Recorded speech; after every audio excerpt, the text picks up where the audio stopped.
क्या कभी आपने भी ये सोचा है, from tomorrow I will not do this, from tomorrow I will stop over thinking, from tomorrow I will not react like this again. लेकिन फिर कल आता है और फिर वही रिएक्शन, वही एक्शंस, वही सेम पैटर्न्स, और फिर आता है एक डेंजरस थॉट। फिर हम सोचने लगते हैं कि शायद मैं ही ऐसी हूँ, शायद मैं खुद में चेंज नहीं ला सकती, शायद ये मेरी आदत है और ये कभी नहीं बदल सकती। But neuroscience says something different. Neuroscience कहता है your brain is not fixed, your personality is not permanent, your habits are not your destiny. Your brain has something called neuroplasticity, and neuroplasticity means your brain can rewire itself.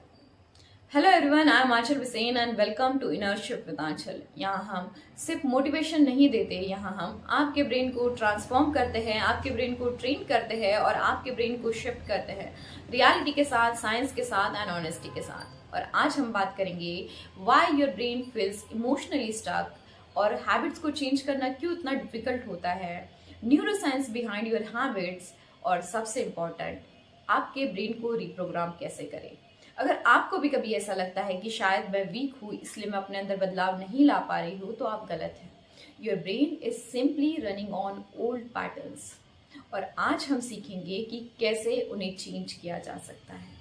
Human brain एक incredible machine है और इसकी priority होती है energy save करना। Human brain almost 2% of total body weight होता है, लेकिन ये ऑलमोस्ट 20% एनर्जी कंज्यूम करता है of total bodies energy.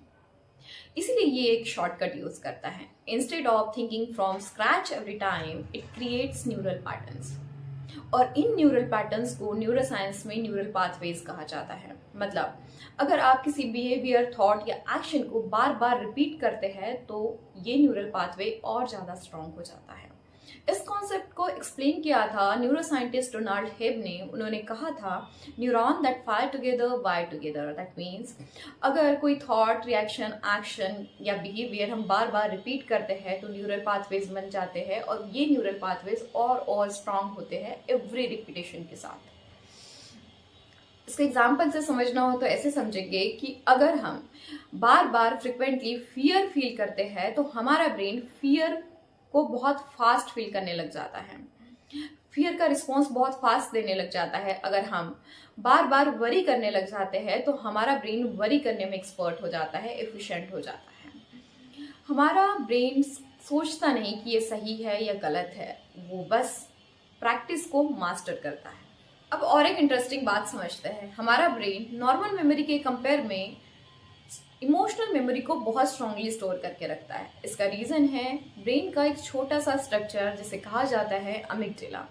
Amygdala हमारे ब्रेन का अलार्म सिस्टम है। जब भी लाइफ में कभी इमोशनल इंटेंस एक्सपीरियंस आता है, जैसे बिट्रेयल, एम्बैरेसमेंट, फियर, क्रिटिसिज्म, तो हमारा अमिगडाला उसे मार्क कर देता है इम्पोर्टेंट फॉर सर्वाइवल, और फिर उस मेमोरी को डीपली स्टोर करके रखता है। ईयर्स लेटर जब लाइफ में कभी वैसी सिचुएशन आती है, कोई इग्नोर कर देता है, कोई क्रिटिसाइज कर देता है, तो हमारा रिएक्शन उस समय पे बहुत ही ज़्यादा इंटेंस होता है। फिर हम बाद में सोचते हैं कि मैंने इतना ज़्यादा क्यों रिएक्ट किया, सिचुएशन इतनी भी खराब नहीं थी, मैंने इतना क्यों रिएक्ट किया, क्योंकि वो रिएक्शन आपके प्रेजेंट सिचुएशन पर नहीं था, वो रिएक्शन था आपके पास्ट मेमोरी की वजह से। लोग सोचते हैं if I can understand my problem I can solve it, I can change it, but brain इतना भी सिंपल नहीं है। ब्रेन का एक इम्पॉर्टेंट पार्ट है जिसे कहा जाता है prefrontal cortex. Prefrontal cortex responsible है लॉजिकल थिंकिंग, डिसीजन मेकिंग और प्लानिंग, प्लॉटिंग के लिए। लेकिन जो इमोशनल रिएक्शंस होते हैं वो आते हैं ब्रेन के डीपर रीजन से, लाइक लिम्बिक सिस्टम या फिर अमिगडाला। और जब इमोशन इंटेंस होते हैं तब एक फिनोमिना होता है जिसे कहा जाता है अमिगडाला हाइजैक। इस मोमेंट पे क्या होता है, इस मोमेंट पे आपके इमोशंस आपके लॉजिकल ब्रेन को ओवरराइड कर देते हैं, और फिर बाद में आप रिग्रेट करते हैं कि मुझे इतना ज़्यादा रिएक्ट नहीं करना चाहिए था, मैंने कुछ ज़्यादा ही रिएक्ट कर दिया। ये इसीलिए होता है क्योंकि आपका thinking brain temporarily shut down हो जाता है। अब एक गुड न्यूज सुनो, आपके ब्रेन के पास एक सुपर पावर है जिसे कहा जाता है न्यूरोप्लास्टिसिटी। न्यूरोप्लास्टिसिटी का मतलब है आपका ब्रेन आपके ब्रेन के कनेक्शंस और उसके स्ट्रक्चर को चेंज कर सकता है। New thoughts is equal to new neural connections and new habits is equal to new neural pathways. Harvard medical school में एक रिसर्च किया गया था और उस रिसर्च के अकॉर्डिंग अगर आप 8 वीक्स तक माइंडफुलनेस प्रैक्टिस कर लेते हैं तो आपके ब्रेन के स्ट्रक्चर में विजिबल चेंजेस दिखाई देते हैं. ब्रेन का वो एरिया जो रिलेटेड है इमोशनल रेगुलेशन के लिए, फोकस के लिए और सेल्फ अवेयरनेस के लिए, वो और भी ज्यादा स्ट्रॉन्गर और थिकर दिखाई देने लगता है. मतलब चेंज सिर्फ साइकोलॉजिकल नहीं है, चेंज बायोलॉजिकल भी है. आप लिटरली अपने ब्रेन को रीशेप कर रहे होते हो. अगर आप सच में अपने इमोशनल पैटर्न को चेंज करना चाहते हैं तो ये 4 न्यूरोसाइंस बेस्ड स्टेप्स को फॉलो करें. पहली स्टेप है अवेयरनेस, सेकेंड है पॉज, थर्ड है चूज न्यू रिस्पॉन्स और फोर्थ है रेपिटेशन. तो फर्स्ट की बात करते हैं awareness. Awareness is equal to freedom. Awareness first step होता है किसी भी चेंज का. जब भी आपको कोई चीज़ ट्रिगर करती है तो खुद से पूछो कि मुझे एग्जैक्टली क्या ट्रिगर करता है. रिजेक्शन, क्रिटिसिज्म, लाउड वॉइस या क्या मैं किस चीज़ से ट्रिगर होता हूँ या फिर हो रही हूँ, जिससे आपका प्रीफ्रंटल कॉर्टेक्स एक्टिवेट होगा, आपका अमिगडाला शांत हो जाएगा. दूसरा है पॉज. जब भी आपको कोई बात ट्रिगर करती है और जब आप रिएक्शन देना चाहते हो तो रिएक्शन देने से पहले जस्ट रुक जाओ और ब्रीद इन ब्रीद आउट करो, जिससे आपका पैरासिम्पैथेटिक नर्वस सिस्टम एक्टिवेट होगा जो आपके बॉडी को काम कर देगा. थर्ड है चूज न्यू रिस्पॉन्स. जब आपको कोई बात ट्रिगर करती है तब आपके अंदर से एक ऑटोमेटिक रिस्पॉन्स आता है. उस रिस्पॉन्स को रिप्लेस करो न्यू रिस्पॉन्स के साथ. फॉर एग्जाम्पल, अगर कोई बात हुई और आपको उस समय पे गुस्सा आ रहा है तो गुस्से को आप रिप्लेस कर सकते हैं काम रहकर.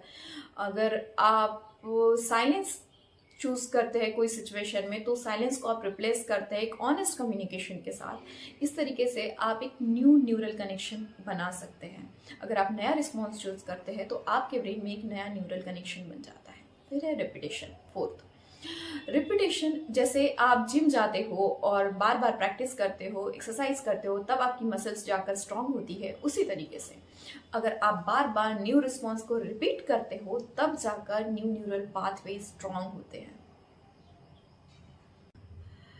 एक लड़की थी, चाइल्डहुड में जब भी वो कोई गलती करती थी उसे क्रिटिसिज्म मिलता था, उसे डांट पड़ती थी.